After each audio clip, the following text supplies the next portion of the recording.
I had met him and his parents at orientation with my parents.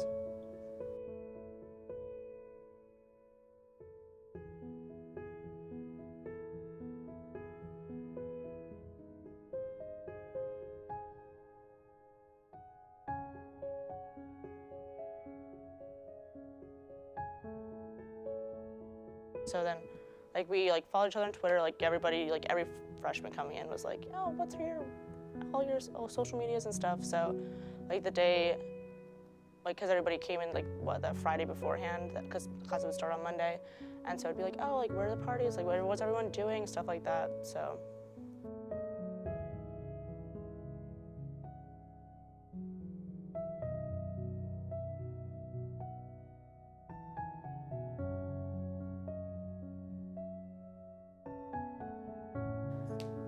I think since it happened literally the day before classes started freshman year, that it made my outlook on coastal different, because I was like, I'm not gonna let this stop me from doing all the things that I planned on doing coming into it, you know? It made me work harder, if anything, to mostly at the time it was to forget that it happened, but now it makes me work harder to advocate for people that have had it happen.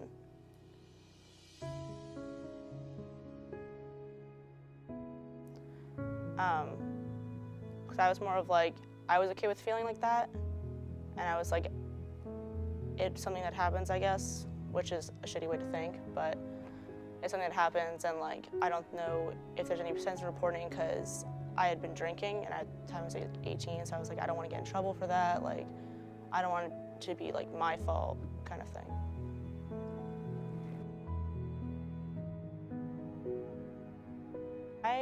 So that happened in August. I didn't report until February.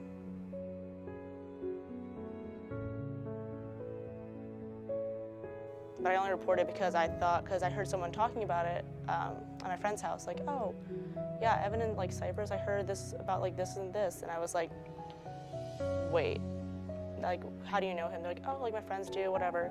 And I was oh. They're how do you know him? I said, because the same thing happened to me.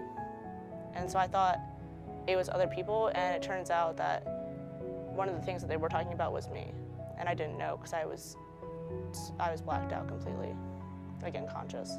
So.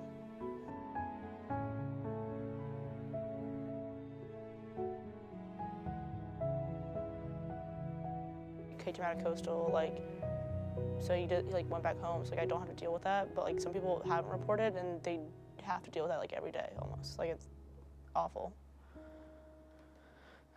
But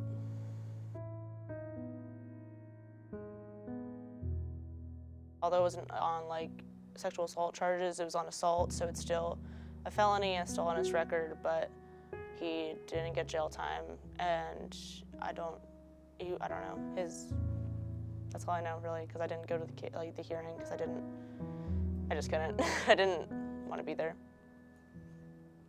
I think it's only they only even got him on assault because I had pictures of my bruises, and the text the next day, they were I didn't do anything, I don't know what you're talking about, Yeah, public safety with my case, like I said, I got lucky, I really did, because the team that was advocating for me actually wanted something to be done, and not saying public safety officers don't want something to be done, but they don't seem to care as much, the male detectives in there. And if they do, they should probably be showing that outwardly more, because they're making people feel like a burden, that their case doesn't matter. And obviously I know not a lot of cases can be handled within a month. And so the fact that the one kid was arrested so quickly was really surprising. That's how I know it had to have been very severe.